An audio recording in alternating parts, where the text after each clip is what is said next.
2019 నుంచి 2024 మన ప్రభుత్వం ఉన్నప్పుడు, అంటే వైఎస్ఆర్సీపీ జగన్ 1 పరిపాలన ఉన్నప్పుడు, మనమంతా కూడా ఆ 5 ఏళ్ళు చరిత్రలో ఎప్పుడు చూడని విధంగా, ఇంతకు ముందు ఎప్పుడైనా ఇది సాధ్యమేనా అని అనుకునే పరిస్థితి నుంచి కాదు, లేదు, ఇది సాధ్యం అవుతుంది అని చెప్పి చరిత్ర మార్చిన పాలన చూపించగలిగిన పాలన ఎక్కడైనా జరిగింది అని అంటే అది వైఎస్ఆర్ కాంగ్రెస్ పార్టీ పాలనలోనే మాత్రమే జరిగిందని చెప్తాను. ఈరోజు పరిస్థితి ఏమిటి అని చెప్పి ఒక్కసారి చూస్తే, నేను చెప్పిన ప్రతి అంశంలో కూడా ఒకవైపున సూపర్ 6 గాలికి ఎగిరిపోయింది, సూపర్ 7 గాలికి ఎగిరిపోయింది, ఎన్నికలప్పుడు చెప్పిన మేనిఫెస్టో చెత్తబుట్టలోకి వెళ్ళిపోయింది, ప్రజలకు ఇచ్చిన మాటలు మోసాలుగా తేలిపోయాయి. మరోవైపున వ్యవస్థలన్నీ కూడా, ఇప్పుడు నేను చెప్పిన వ్యవస్థలన్నీ కూడా, విద్య, వైద్యం, వ్యవసాయం, గవర్నెన్స్, అన్ని వ్యవస్థలు కూడా తిరోగమనంలో కనిపిస్తూ ఉన్నాయి. కేవలం ఒకే ఒక వ్యక్తి మారాడు, ముఖ్యమంత్రి. ఒకే ఒక పార్టీ మారింది, వైఎస్ఆర్సీపీ పక్కకు పోయి టీడీపీ వచ్చింది. తేడా అంతే. ప్రతి వ్యవస్థ తిరోగమనం, ప్రజలకు అంతవరకు అందుతూ ఉన్న ప్రతి పథకం రద్దు, వీళ్ళు చేస్తామన్న ప్రతి పథకము మోసం, అబద్ధం. కేవలం 9 నెలల కాలంలోనే ఇవన్నీ మన కళ్ళ ఎదుటే ఇవాళ కనిపిస్తూ ఉన్న పరిస్థితులు.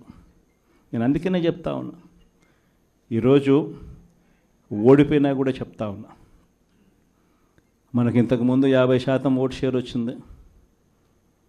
ఈ ఎన్నికలు అయిపోయేసరికి మన ఓట్ షేర్ 40%. ఒక 10% ఓట్ షేర్ మనకు రావాల్సింది రాకుండా పోయింది. కారణం, ఆ రోజు కేవలం మీ జగన్ అబద్ధాలు చెప్పలేకపోయాడు, అదొక్కటే కారణం. కానీ నేను చెప్తా ఉన్నా, మీ జగన్ అబద్ధాలు చెప్పలేకపోయాడు కాబట్టి అధికారానికి మనం దూరం అయ్యాం. కానీ అధికారానికి దూరం అయినా కూడా మీ జగన్ మీ గుండెల్లోనూ మీ మనసుల్లోనూ లీడర్ అంటే ఇలా ఉండాలి అని చెప్పి మాత్రం ముద్ర వేయగలిగాడు. కారణం ఏమిటంటే, రాజకీయాల్లో ఉన్నప్పుడు విలువలు ఉండాలి. రాజకీయాల్లో ఉన్నప్పుడు విశ్వసనీయత అన్న పదానికి అర్థం తెలియాలి. ఈ జగన్, మీ జగన్ మరో 30 సంవత్సరాలు రాజకీయాల్లోనే ఉంటాడు. ఈరోజు తెలుగుదేశం పార్టీ కార్యకర్తలు, తెలుగుదేశం పార్టీ నాయకులు ఏ ఒక్కరూ కూడా ఏ ఇంటికి వెళ్ళే పరిస్థితి లేదు. వీళ్ళు గన ఇళ్ళకు పోవడం మొదలు పెడితే, వీళ్ళు గన ప్రజల్లో తిరగడం మొదలు పెడితే ఏమవుతుంది? ఆ ఇంట్లో నుంచి ఆ చిన్నపిల్లలు మొదలు పెడతారు. ఏమంటారు? నా 15,000 ఏమైంది, నా 15,000 ఏమైంది, నా 15,000 ఏమైందని. ఆ ఇంటికి వెళ్ళినప్పుడు ఆ ఇంట్లో ఆ చిన్నపిల్లల తల్లులు, ఆ పిన్నమ్మలు అడుగుతారు, ఏమని? నా 18,000 ఏమైంది, నా 18,000 ఏమైంది, నా 18,000 ఏమైందని. ఆ ఇళ్ళకు పోతే ఆ అమ్మలు, ఆ పిన్నమ్మల అత్తలు, వాళ్ళ అమ్మలు వాళ్ళేమడుగుతారు? మాకు 50 ఏళ్ళ వయసు వచ్చింది, మాకు 50 ఏళ్ళ వయసు వస్తూనే మీరేమన్నారు? మా 48,000 ఏమైంది, మా 48,000 ఏమైంది, మా 48,000 ఏమైంది అని అడుగుతారు. ఆ ఇళ్ళకు పోయినప్పుడు ఆ రైతులు ఏమడుగుతారు? మా 20,000 ఏమైంది, మా 20,000 ఏమైంది, మా 20,000 ఏమైంది అని అడుగుతారు. ఆ ఇళ్ళల్లో నుంచి ఆ 20 ఏళ్ళ పిల్లాడు, ఆ పిల్లాడు ఉద్యోగం వెతుకుతా ఉన్న 20 ఏళ్ళ పిల్లాడు ఏమంటాడు?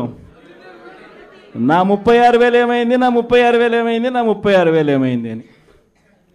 ఇలా చంద్రబాబు నాయుడు గారిని, ఆయన కూటమిని, ఆయన నాయకులను, ఆయన కార్యకర్తలను ఏ ఒక్కరూ కూడా ఇళ్ళకు వెళ్ళి, గ్రామాలకు వెళ్ళి, ఇళ్ళకు వెళ్ళి ఎవరిని కూడా వీళ్ళు కనీసం పలకరించే పరిస్థితి కూడా లేదు. పలకరిస్తే వీళ్ళే అన్నారు, మేము సూపర్ 6 ఇవ్వలేకపోతే, సూపర్ 7 ఇవ్వలేకపోతే ఏమన్నారు? కాలర్ పట్టుకోమని మీరే అడిగారు కదయ్యా, మీరే చెప్పారు కదయ్యా. చెప్పడమే కాకుండా బాండ్లు కూడా ఇచ్చారు. ఇదిగో బాండు, రాసుకో బాండు, ఇదిగో మీ దగ్గర పెట్టుకోండి అని బాండ్లు కూడా ఇచ్చినారు.